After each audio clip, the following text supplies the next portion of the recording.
നിന്റെ നല്ലതിന് വേണ്ടിയാ തീരുമാനങ്ങൾ എടുക്കുന്നത്. അത് അത്ര വലിയ തെറ്റാണെന്ന് എനിക്ക് തോന്നുന്നില്ല. നിന്റെ നല്ലതിനു വേണ്ടി എന്തെങ്കിലും ചെയ്യുന്നത് തെറ്റാണെന്ന് ഞാൻ പറയുന്നില്ല. പക്ഷേ അതിനുവേണ്ടി ബാക്കിയുള്ളവരെ ദ്രോഹിക്കുന്നത് തെറ്റാണ്. നീ കാരണം ഈ കുടുംബത്തിലുള്ള ആളുകൾ എത്രമാത്രം ബുദ്ധിമുട്ടിയിട്ടുണ്ടെന്ന് നീ ചിന്തിച്ചിട്ടുണ്ടോ? ബാക്കിയുള്ളവരെ പറ്റി ഞാൻ എന്തിനാ ചിന്തിക്കുന്നേ?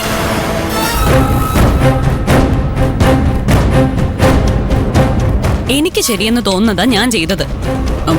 എന്റെ പ്ലാനിന്റെ കൂടെ നിൽക്കുന്നവർക്ക് എന്നെ കൊണ്ട് ഒരു ശല്യവും ഉണ്ടാവില്ല. പക്ഷേ എന്നെ എതിർക്കുന്നവരുടെ കാര്യം അങ്ങനെ ആയിരിക്കില്ല.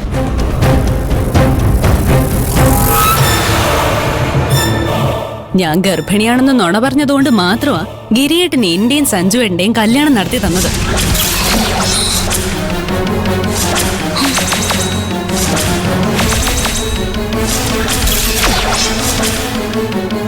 ഇല്ലെങ്കിലേ സഞ്ജുവിന്റെ കല്യാണം പാർട്ടി സെക്രട്ടറിയുടെ മകളുമായിട്ട് നടക്കുമ്പോഴും ഗോപാൽജിയെ എതിർക്കാതെ അയാളുടെ കാൽ കീഴിൽ കിടന്നേനെ ഗിരിയേട്ടൻ. നീ ആ നുണ ഉപയോഗിച്ച് സ്വന്തം കാര്യം നോക്കുക മാത്രമല്ലല്ലോ ചെയ്തത്. മഞ്ജുവിന്റെയും മഹിമയുടെയും ഗിരിയുടെയും മുകുന്ദിന്റെയും ഇടയിൽ വഴക്കുണ്ടാക്കിയില്ലേ?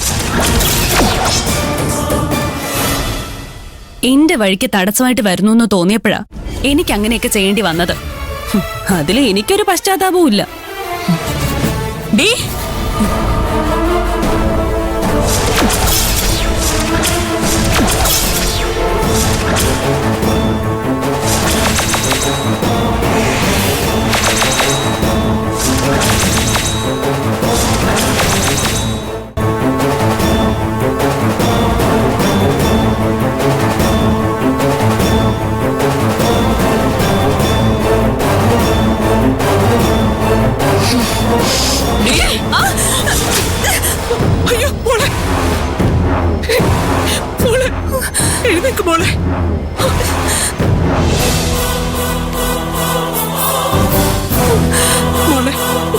സ്വപ്നയ്ക്കൊരബദ്ധം പറ്റിയതാ, ക്ഷമിച്ചുകള, മാപ്പ് ചോദിക്കണേ. ഇല്ലാത്ത കുഞ്ഞിന്റെ പേരിൽ നീ ഈ കുടുംബത്തിലെ എല്ലാവരെയും പറ്റിച്ചു. അതിന്റെ പേരിൽ നാടകം കളിച്ച് കല്യാണം നടത്തി. ഇതൊക്കെ ഞാൻ ക്ഷമിക്കാം. പക്ഷേ നിന്റെ കുഞ്ഞിനെ മഹിമയാണ് കൊന്നതെന്ന് എന്നെ വിശ്വസിപ്പിച്ചത്, അതെനിക്ക് ക്ഷമിക്കാൻ പറ്റില്ല.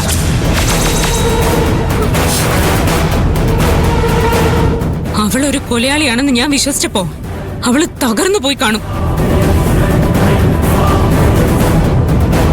ലോകം മുഴുവൻ എതിർത്താലും അവളുടെ കൂടെ നിൽക്കേണ്ട ഞാൻ തന്നെ അവളെ കുറ്റക്കാരിയായി കാണൂന്ന് അവൾ ഒരിക്കലും പ്രതീക്ഷിച്ചു കാണില്ല.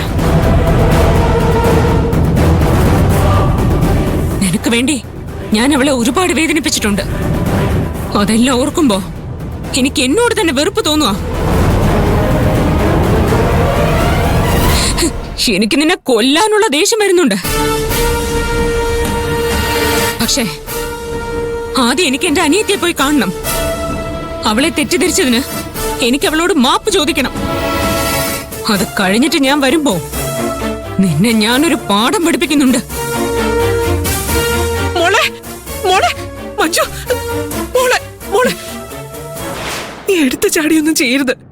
സ്വപ്ന സഞ്ജുവിനോടുള്ള ഇഷ്ടത്തിന്റെ പുറത്ത് അറിയാതെ ചെയ്തു പോയതാ. അറിയാതെയോ?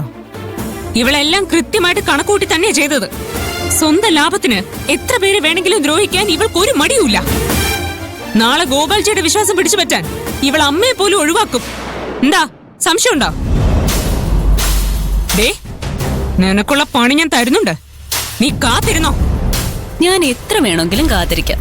പക്ഷേ നീ ഒരു ചുക്കും ചെയ്യാൻ പോകുന്നില്ല.